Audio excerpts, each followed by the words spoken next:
The space diner was busy that night. The neon lights flickered outside the glass windows, and ships came and went from the docking bay like birds in flight. Inside, the air smelled of hot oil, metal trays, and strange spices that clung to every table. Alien voices mixed with the hum of machines, creating a noise that never stopped.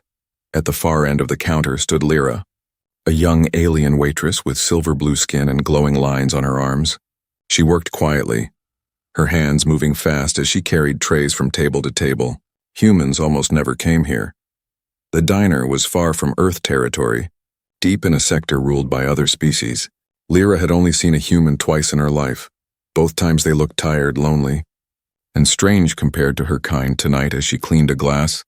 The door slid open with a sharp hiss. A tall figure stepped inside.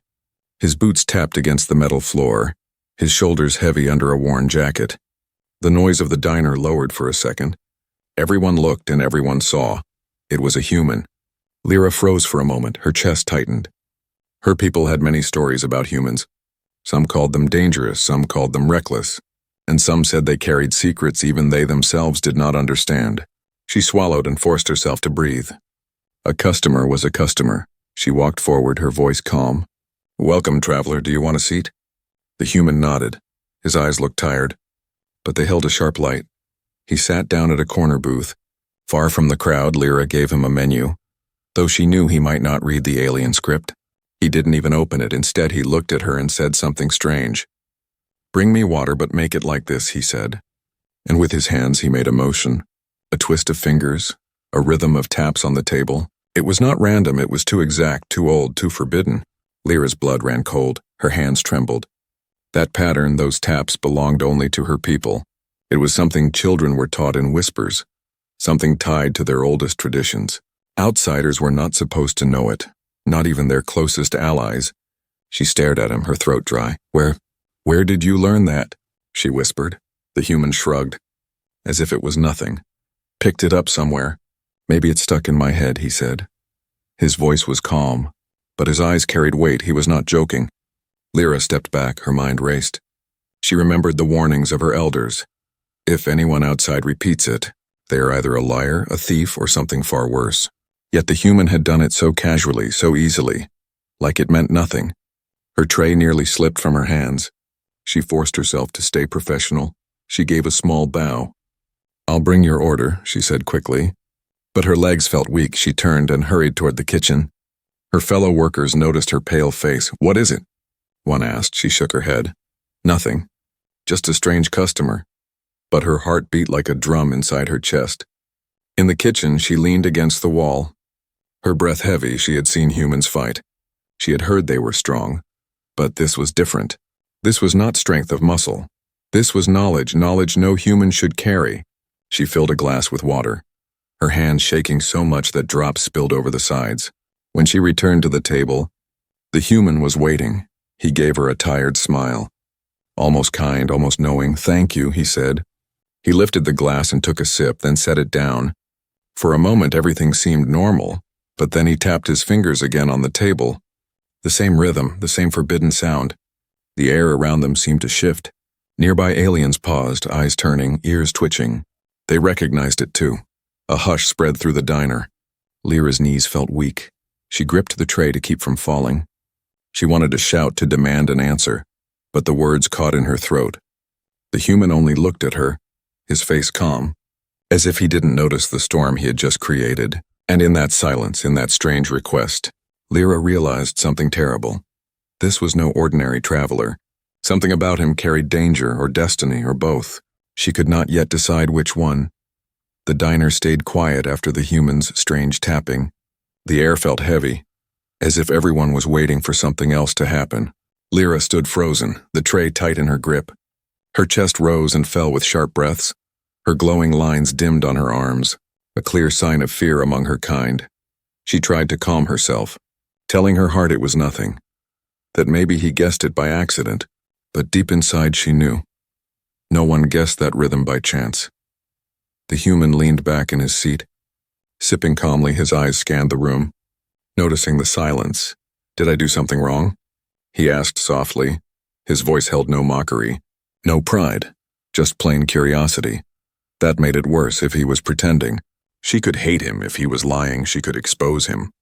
But if he truly didn't know the weight of what he had done, then the danger was far greater. Lyra stepped closer, her voice trembling. Humans. They cannot repeat that sound, they shouldn't even know it, she whispered. The man tilted his head. Sound? It's just a pattern, isn't it? Something simple. He tapped his fingers again, this time louder, sharper, with perfect timing. Gasps spread through the tables. A group of alien miners at the corner pushed their chairs back. One whispering, "It's the echo of dawn." Another hissed, "But only the chosen can carry it." The word chosen rolled across the diner like a storm cloud. Lyra's vision blurred, she grabbed the table to steady herself. Her knees nearly gave way. She wanted to scream at him to stop, but before she could, the human smiled slightly and repeated the rhythm a third time. Slower now, deliberate, exact. Her body reacted before her mind did. A rush of dizziness overcame her. Her eyes widened, the world tilted, and she collapsed. The tray clattered to the ground, water spilling everywhere.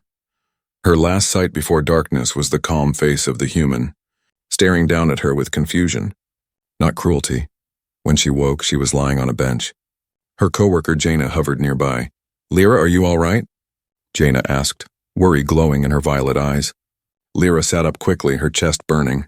She looked around, and there he was, the human still sitting, still calm, still watching, his glass half empty, as if nothing had happened. What is he doing here?" Lyra whispered harshly. Jaina frowned. "He just waits. He asked if you were okay, that's all." Lyra's hands shook as she pressed them together. She couldn't stay quiet. She walked back to his table, her legs weak but her eyes sharp. "You need to stop," she said firmly. Her voice carried more strength now. "Do you even know what that means? What you are repeating?" The human looked up, his brow furrowed. "It's just something I remembered, I don't know from where, maybe a story, maybe a song." He shrugged. "Does it matter?" "Yes!" Lyra snapped louder than she meant to. The entire diner turned, ears and eyes fixed on her. She lowered her voice quickly. "You don't understand. That rhythm. It is from the prophecy of my people. Only the one chosen by the stars can repeat it. Only the one who will change everything." The human blinked. His lips pressed together. His fingers tapped once more, softer now. Like he was testing her words, Lyra flinched at the sound. "Stop it," she whispered. Her heart raced. The other aliens began murmuring, some fearful, some curious, one even recording the moment on a small device. The news would spread fast. The human leaned forward, his face serious for the first time. "I don't want trouble," he said. "I only wanted water. I didn't mean anything else." His eyes held truth, but truth didn't matter, not anymore. He had already done the impossible. Lyra shook her head. "It's too late. They'll come for you now, they'll test you. They'll fear you, and some will want you dead." The weight of her words made the man silent. He looked down at his hands as if seeing them for the first time. The diner door hissed open again. Two cloaked figures stepped inside. Their hoods shadowed their faces, but their presence was heavy. The room hushed once more. Everyone knew who they were. Watchers of the echo, guardians of the prophecy. Their eyes locked on the human immediately. Lyra's breath caught. Her worst fear had already come true. The human stood slowly, his height towering over most in the room. His voice was calm, steady. "If they want me, they'll have to explain why." His eyes flicked to Lyra, almost asking her for guidance. Her heart screamed in panic. But another feeling rose inside, something she couldn't explain. "Against all reason," she whispered. "Don't show fear, just don't." And as the watchers moved closer, the human's fingers tapped the rhythm one last time. Not in secrecy, not in mistake, but boldly, so the entire diner could hear. The impossible trick had become undeniable truth. The diner seemed to hold its breath. Every alien eye was fixed on the human. His hand rested on the metal table, fingers still echoing with the forbidden rhythm. The watchers in their dark cloaks stepped forward. Silent as shadows, their presence made the room colder. No one dared to speak, no one dared to move.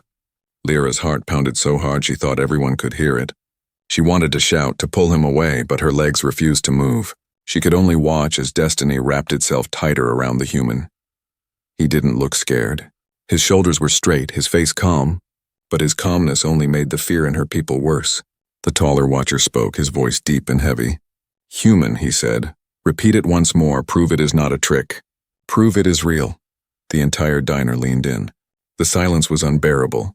Lyra shook her head violently, whispering under her breath, "No, don't do it. Please don't." But the human looked at her. His eyes carried a strange kindness, as if he wanted to reassure her. He nodded slightly, then lifted his hand. His fingers tapped the pattern again. Perfect, flawless, stronger than before. The sound echoed off the walls. The tables seemed to vibrate with it, and in that instant, the impossible became truth. Gasps, cries, and whispers filled the diner. "The echo," someone said. "The prophecy," another cried. Lyra's knees buckled. Her hands clutched at the counter for support, but her body could not handle it. Her vision blurred, and she fainted again. The world tilted and vanished into darkness. She felt arms catching her this time, strong and steady. When she opened her eyes moments later, she found herself lying against the very human she feared. His arms supported her. His voice, steady and calm, whispered, "Easy. You're all right." Her cheeks burned with shame. She pushed herself away quickly. Her people stared at her in disbelief. Some thought she was weak, others pitied her. But she knew it wasn't weakness, it was shock. Shock that this stranger had broken every law of nature her people believed in. The watchers stepped closer. Their eyes glowed faintly under the shadow of their hoods. "He is the one," the taller one said. His voice carried finality. The smaller watcher nodded. "Then he must be taken before the council." "They must decide." The crowd murmured louder now. Some cheered. "The chosen is here at last," others shouted in fear. "Kill him before it is too late." The diner was splitting in two, half in awe. Half in terror, Lyra forced herself to stand, her legs shaky but her voice firm. "Wait!" she cried, her eyes locked on the watchers. "He doesn't even know what he did. He doesn't understand our prophecy." The taller watcher turned to her. "That does not matter. Fate has chosen, and fate does not ask permission." The human sighed softly, running a hand through his hair. "I only asked for water," he muttered under his breath. His voice was calm, but there was weight in his eyes now. He knew he couldn't escape this, not anymore. Lyra's chest tightened. She remembered the ancient tales. The one who could repeat the echo would bring either salvation or destruction. Her people feared both equally, and now a human, a being who wasn't even supposed to know their sacred rhythm, was standing at the center of it all. The smaller watcher raised his hand. "Come with us, human," he said. His tone left no space for refusal. The human looked at Lyra again, as if silently asking, "Should I go?"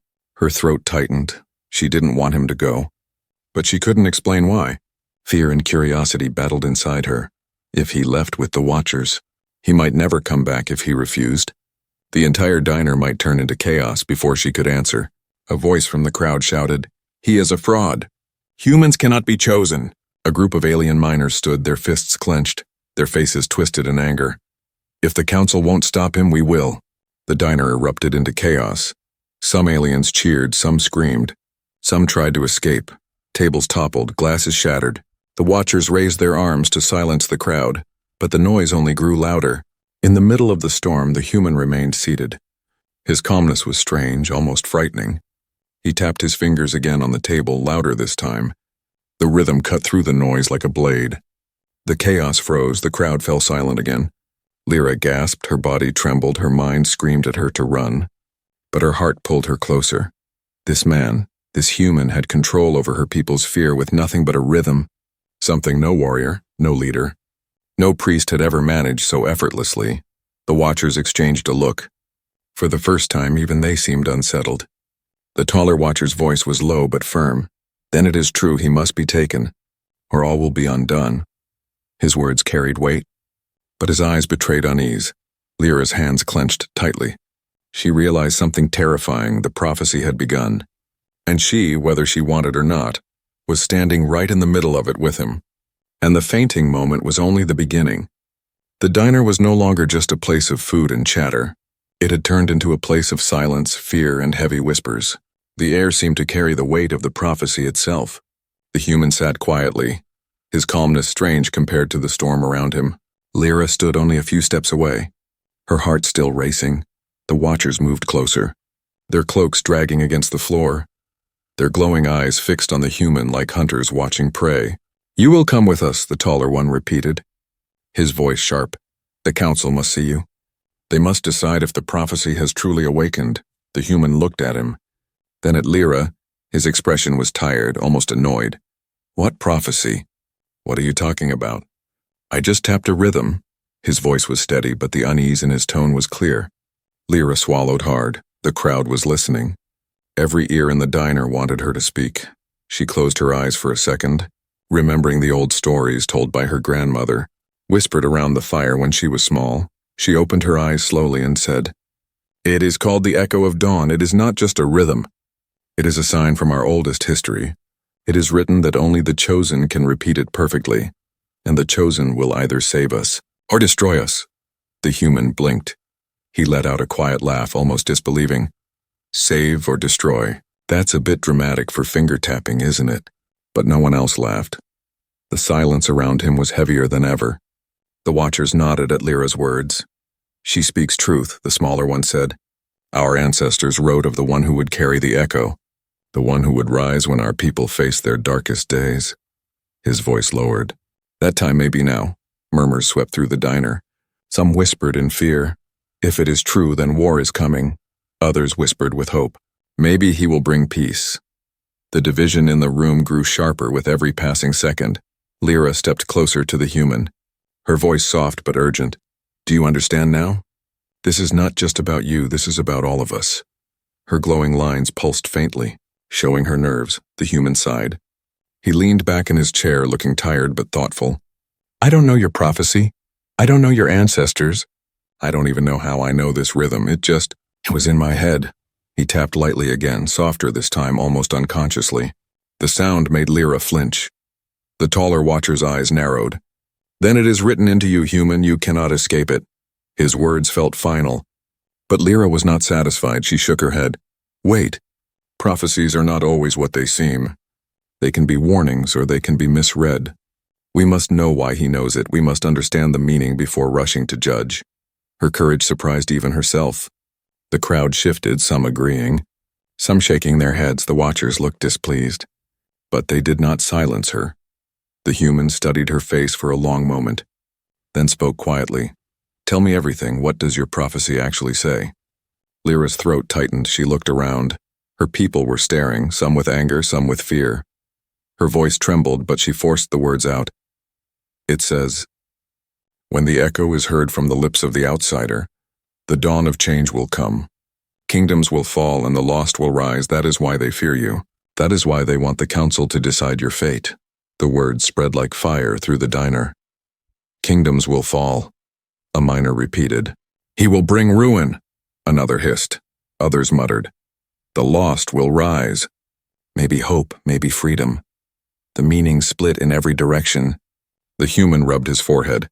So either I save you or I doom you. His voice carried disbelief, but his eyes betrayed a flicker of concern. He looked at Lyra. And you? What do you believe? Lyra's breath caught. She wanted to say she believed he was dangerous. She wanted to say she believed he was a mistake. But when her eyes met his, calm and steady despite the chaos around them, she said softly, I don't know. But my heart says you are not here to destroy us. The words shocked even her. The watchers stiffened.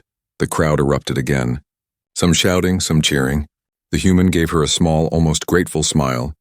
The smaller watcher raised his hand, silencing the room once more. Enough, he said. The council will hear of this at once. They will decide if he is savior or doom. His voice was sharp. Final guards began to step into the diner, their armor gleaming, ready to escort the human away. Lyra's stomach twisted. If he went with them, she might never see him again. Yet part of her knew. She could not let him face the council alone. She stepped forward, her voice strong despite her fear. If you take him, then take me too. I am witness. And I will speak for him, the crowd gasped. Some called her a traitor. Some called her brave. The watchers studied her, their glowing eyes unreadable. The human looked at her in silence, then nodded slightly. A silent thank you. And in that moment, Lyra realized the hidden meaning was not just in the prophecy, but in her own choice. The echo had tied her fate to his, and there was no turning back. The journey to the council chamber was silent.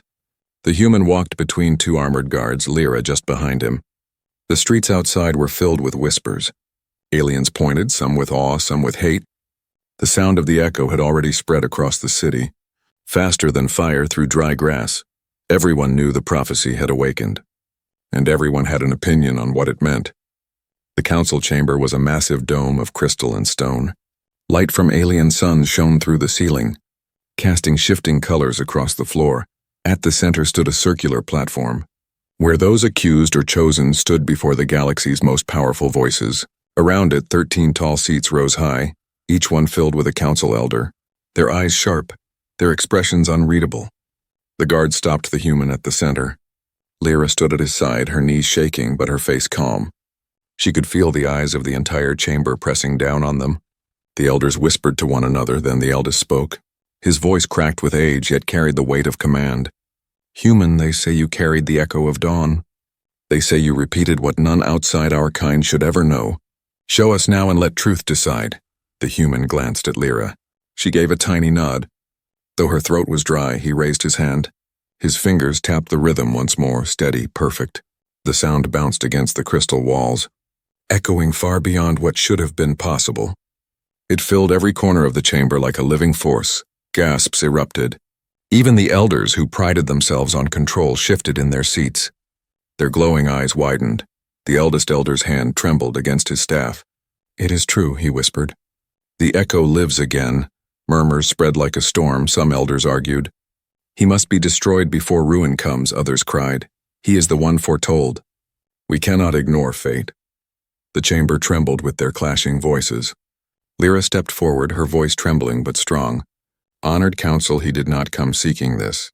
He does not even understand why he knows it, please. Do not judge him as doomed before you know his heart." The eldest elder turned his glowing gaze on her. "And you, Waitress, do you claim to speak for fate?" His voice carried scorn, but Lyra didn't look away. Her glowing lines brightened on her arms. "No, but I saw him. He did not bring fear, he brought calm. Even when others cursed him, he did not strike back. Even when I fainted in fear, he caught me. He has not acted as a destroyer." Her words echoed in the chamber. The human stood silent beside her, letting her voice carry what he could not explain. The elders whispered again. One of them, cloaked in red, leaned forward. "The prophecy is older than the council itself. It says when the echo is heard from the outsider, the dawn of change will come. Kingdoms will fall, the lost will rise, and the galaxy will tremble. We must ask, what does he bring? Salvation or fire?" The human finally spoke, his voice steady. "I don't know your prophecy, I don't know your kingdoms, I only know myself. I don't want to destroy anyone. I only wanted rest and water. Yet this thing, this rhythm, it follows me." His hand tapped softly on his leg without thinking. The sound made even the elders lean forward. The eldest elder raised his staff. "Then we must test him," he said. "Only through trial can we see if fate chose wisely. The echo is power, but power without truth is ruin." The chamber shook as the council agreed, their voices rose as one. "Test him. Test the chosen." The words rang like thunder. Lyra's heart sank. She had heard of the trials, ancient tests of mind, body and spirit.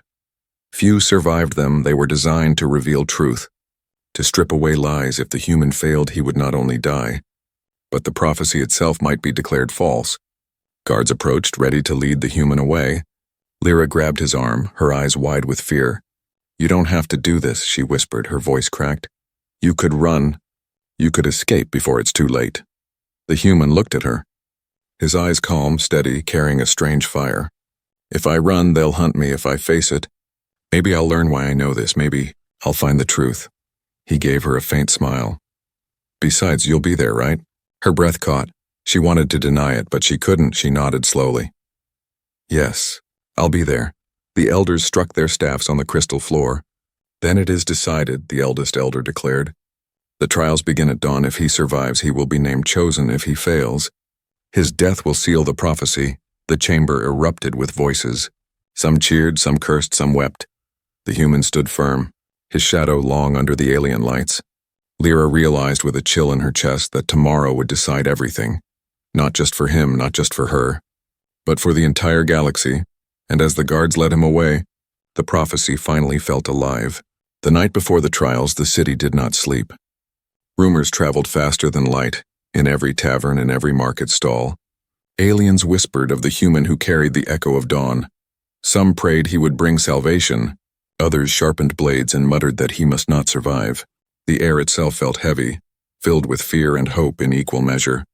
The human sat in a stone chamber, guarded by soldiers in silver armor. The room was bare, no bed, no comfort, only a torch burning against the wall. He leaned against the cold stone, his eyes half closed. His fingers tapped against his knee unconsciously. The same forbidden rhythm. The guards shifted nervously at the sound, but said nothing. Lyra stood outside the chamber. Her hands clenched tight. She had begged the council for permission to see him, but they allowed only a short visit. At last the door creaked open and she was ushered in. He looked up when she entered. His tired face softened slightly. "You again," he said with a faint smile. "Are you here to tell me more about this prophecy that's ruining my night?" She swallowed, her throat dry. "I'm here because tomorrow may be your last day." Her voice cracked as she said it. The words felt like sharp glass on her tongue. The human chuckled softly, though there was no joy in it. "Then I'd better enjoy this room," he said. Glancing around the empty walls, Lyra stepped closer, her glowing lines pulsing faintly. "You don't understand what the trials are. They are not just tests, they are death traps. Designed to break even the strongest, no one survives unless fate itself wants them to." He looked at her calmly. "Maybe fate does want me to." His voice carried no fear, but it carried something else, resolve. Lyra shook her head. "You don't belong to our people. Why should you risk your life for a prophecy that isn't even yours?" The human studied her for a long moment, his eyes thoughtful. "Because running won't change it, they've already decided I'm part of this, and maybe I need to know why. If something inside me carries this rhythm, then I want to understand it." Her chest tightened. She wanted to argue, but part of her admired his courage. Few of her own people faced the trials willingly, and here was a stranger, a human, walking into them without hesitation before she could answer. A sudden rumble shook the chamber walls. The torch flickered, distant shouts echoed from outside. The guards rushed to the door. Blades drawn, Lyra's heart raced. "What's happening?" she asked. One guard glanced back, his face grim. "The streets are rising. Some say the human must die before dawn. Others demand he be crowned before the trials. They are clashing in the city." The human stood slowly, his shadow tall against the torchlight. "So the storm has begun," he murmured, his voice calm but heavy. Through the narrow window of the chamber, Lyra could see fires burning in the streets below. Crowds surged, banners waved. Some bore symbols of hope, others symbols of hate. The city was tearing itself apart, and he was the reason. The watchers appeared suddenly in the doorway, their cloaks flowing like dark rivers. "The trials must proceed at dawn," the taller one said firmly. "No matter what happens outside, the council has decided, and fate has already spoken." The human's jaw tightened. He did not protest, he simply nodded. "Then I'll be ready." The watchers turned and vanished as quickly as they came, leaving only silence behind. Lyra stepped closer to him, her eyes wide with fear. "You could still escape tonight. The city is in chaos. The guards are distracted. If you run, no one will stop you." He looked at her, his expression calm but his voice low and steady. "And if I run, what happens then?" "The prophecy doesn't vanish. Your people will still be divided, and maybe worse. They'll tear themselves apart trying to fill the void I left." Her throat tightened. She hated that his words made sense. He was a stranger. Yet already he carried the weight of her people more than many of their own leaders did. He sat down again, resting against the wall. His fingers tapped once more. The sound made her flinch. But this time she didn't stop him. Instead, she listened. The rhythm was steady, almost soothing. Her heartbeat began to match it, and she realized with a chill that she no longer feared the sound as much as before. "You should rest," he said softly. "Tomorrow will be worse than today." She stared at him, her eyes burning. "And if you die tomorrow?" she whispered. His smile was faint, tired but strangely warm. "Then at least I'll know I tried." Tears welled in her eyes. She turned away quickly so he wouldn't see.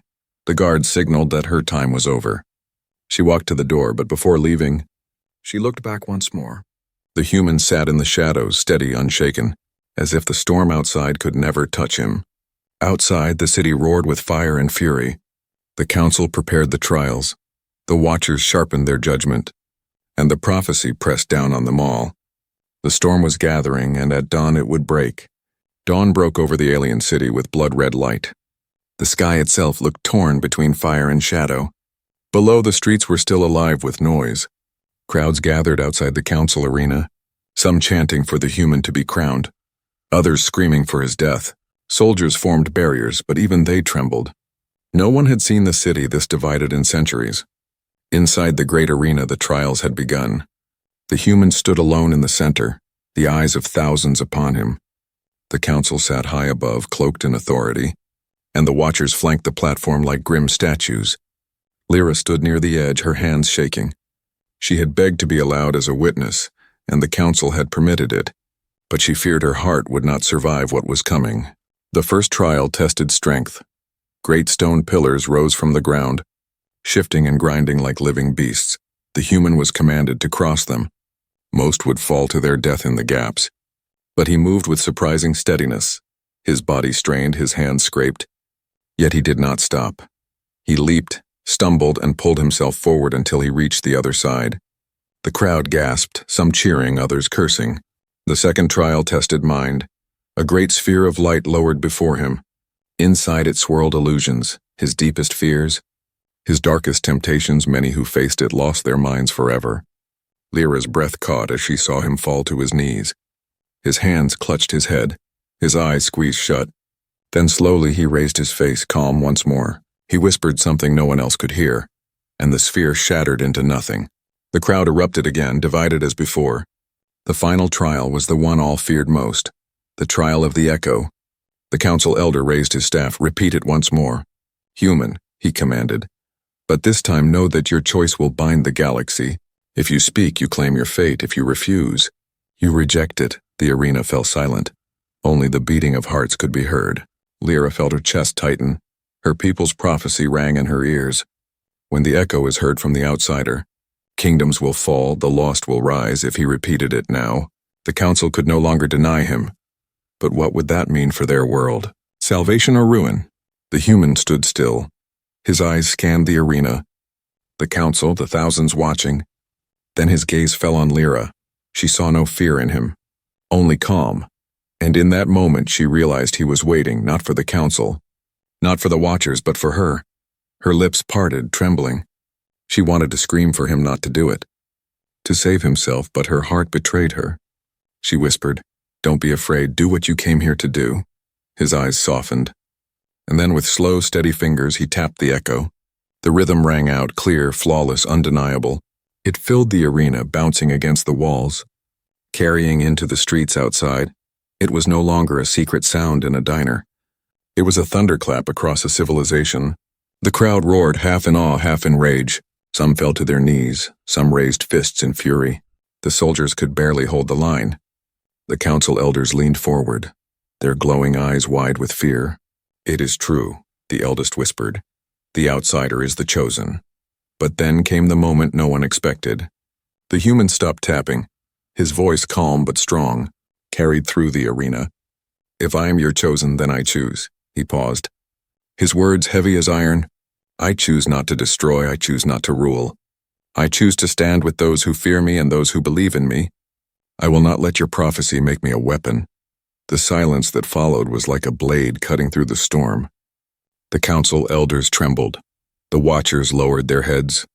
The prophecy had never spoken of choice, it had only spoken of fate. And yet this human, this outsider, had dared to claim it for himself. Lyra's heart pounded, her eyes filled with tears. He had done what no one else could. He had not only repeated the echo, he had rewritten its meaning. But outside, the storm still raged. The streets burned with riots, armies began to march. The galaxy itself now shook with the weight of his decision. And as the human stood in the arena, calm and steady against the chaos, Lyra whispered to herself, "The prophecy has begun, and nothing will ever be the same." The choice had been made, and the storm was only just beginning.